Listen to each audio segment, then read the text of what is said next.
नमस्कार, मैं मंजुनाथ जी हूँ, assistant professor of Hindi, government arts college Chitradurga और गवर्नमेंट साइंस कॉलेज चित्रदुर्गा, इन दोनों जगह मैं कार्यरत हूँ।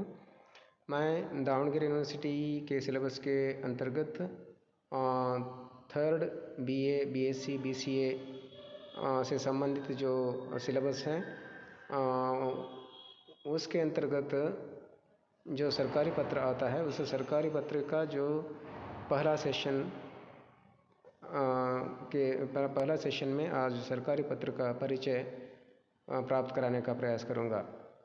सरकारी पत्र व्यवहार एक विशिष्ट शैली में होने वाला पत्र होता है।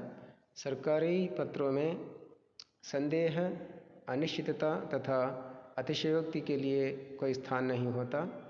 यह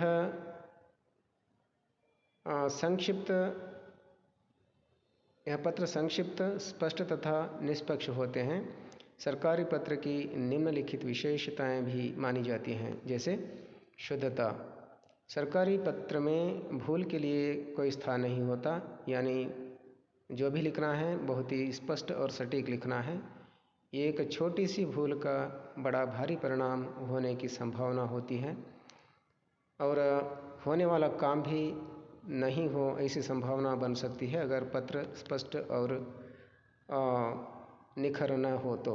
इसलिए शुद्धता सरकारी पत्र का महत्वपूर्ण अंग कहलाता है। और दूसरा अंश है पूर्णता। सरकारी पत्र, सरकारी कार्यालयों में कर्मचारी स्थानांतरित होते रहते हैं, कोई जाता है, कोई आता है, कोई नया कर्मचारी आ सकता है, तो इसलिए इनके पास आने वाले पत्र पूर्ण न हो तो बड़ी कठिनाई होती है। पत्र लिखते समय पूर्व संदर्भ संख्या स्पष्ट रूप से लिखे होने चाहिए। और तीसरा अंश है शैली निष्ठा। सरकारी पत्राचार के अंतर्गत विभिन्न प्रकार के पत्रों का अलग रूप विधान होता है, जो लंबी परंपरा के फलस्वरूप विकसित हुआ है।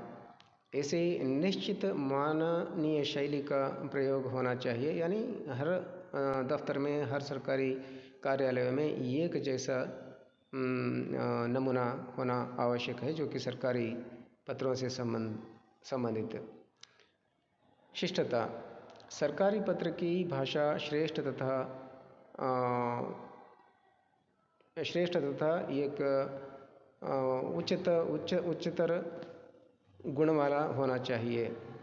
और संक्षिप्तता, खास करके सरकारी पत्र संक्षिप्त और स्पष्ट होने चाहिए। इसमें बिना मतलब के इधर उधर की बातों को लिखने से कोई फ़ायदा नहीं है। जो अंश लिखने हैं उन्हीं को लिखना आवश्यक होता है। धन्यवाद आज के लिए।